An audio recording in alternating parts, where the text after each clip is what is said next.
There's no greater instinct than survival, and sometimes the will to live brings out something feral inside all of us.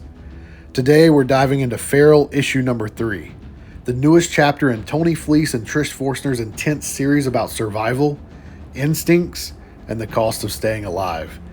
It's packed with tension, action, and some heart-pounding moments that take Elsie, Patch, and Lord's story to the next level. So does Feral issue number 3 live up to the action-packed and harrowing standards set by issue 1 and 2?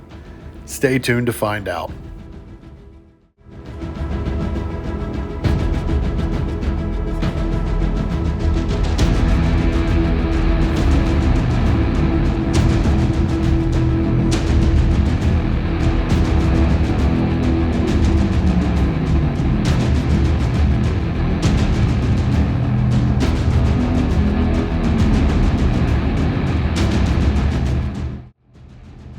The story kicks off with a flashback that really caught my attention. We see Lord, everyone's favorite rebellious cat, during a much simpler time. Young and playful, chasing a laser pointer. Anyone who has a cat knows how much they love chasing laser pointers. But things turn dark quickly. The laser Lord is chasing in the present isn't from a toy. It's the targeting laser from a hazmat team's rifle. This immediate shift from innocent play to deadly danger sets up the tone perfectly, and Tony Fleece doesn't waste time hammering home the stakes. The flashback serves as a bridge, contrasting Lord's carefree past with the horrifying reality he faces now. This makes a personal connection specifically with cat owners as well, further drawing readers into the narrative. Then the narrative escalates when the hazmat team moves in. They are on a mission to kill these cats on sight, and Lord barely escapes as bullets tear through the forest around him. His actions put the entire group in danger, and Jonas, the group's reluctant leader, loses no time in scolding Lord for splitting off. Their survival hinges on sticking together, and Lord's impulsive behavior just jeopardized them all. Jonas's introduction of the rules to Lord and the rest of the group was a highlight for me as well. It felt like a survival mantra straight from The Walking Dead. Stay quiet, avoid people, trust your instincts, and for God's sake, don't chase shiny things. But of course, Lord breaks several of these rules almost immediately. He finds himself drawn to another cat, Gigi, because she has a sparkly collar. And she introduces herself just as Jonas warns the group about trusting strangers.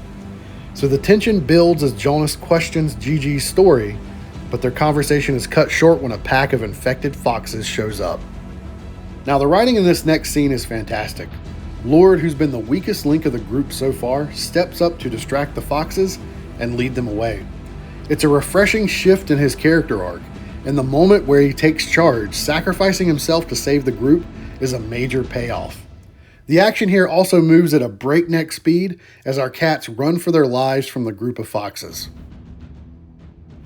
The cats try to use the creek to their advantage here, but the foxes just jump over it and continue their relentless pursuit. Of course, nothing goes smoothly, and after a near-lethal encounter with the hazmat team, the cats barely escape. The only positive here is that the hazmat team does end up killing the infected foxes, giving our cats a reprieve from their pursuit as well. And finally, the comic ends with them stumbling across their old home. As the cats look over, they see their house in the distance, but don't see that it's been quarantined and an evacuation order has been put into place.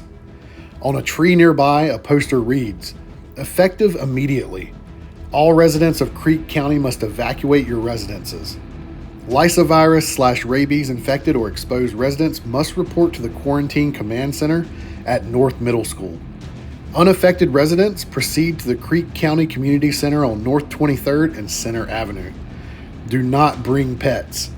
Any house pets not yet surrendered to animal control are to be left behind.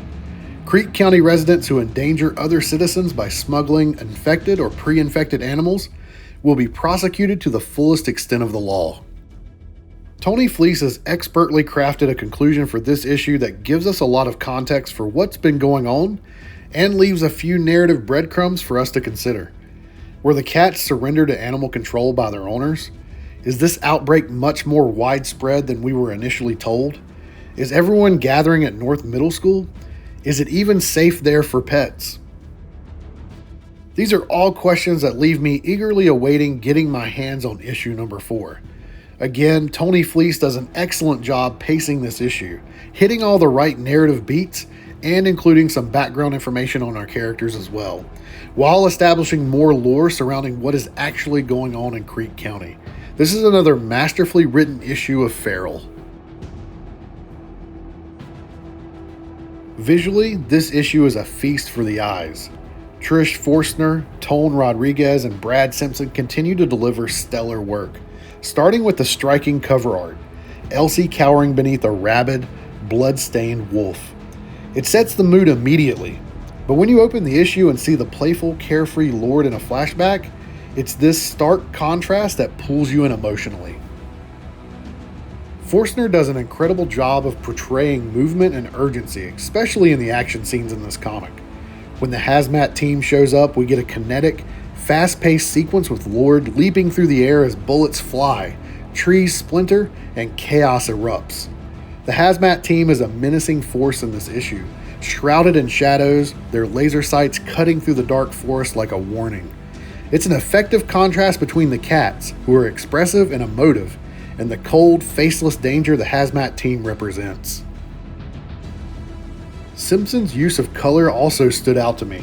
Red is a recurring motif throughout this issue and this series, symbolizing danger and violence. The lasers, the blood on the wolves, the angry red glow of the infected fox's eyes, it all heightens the tension. But it's not just the action scenes that shine. Forstner and Simpson know how to use subtle visual clues to tell the story.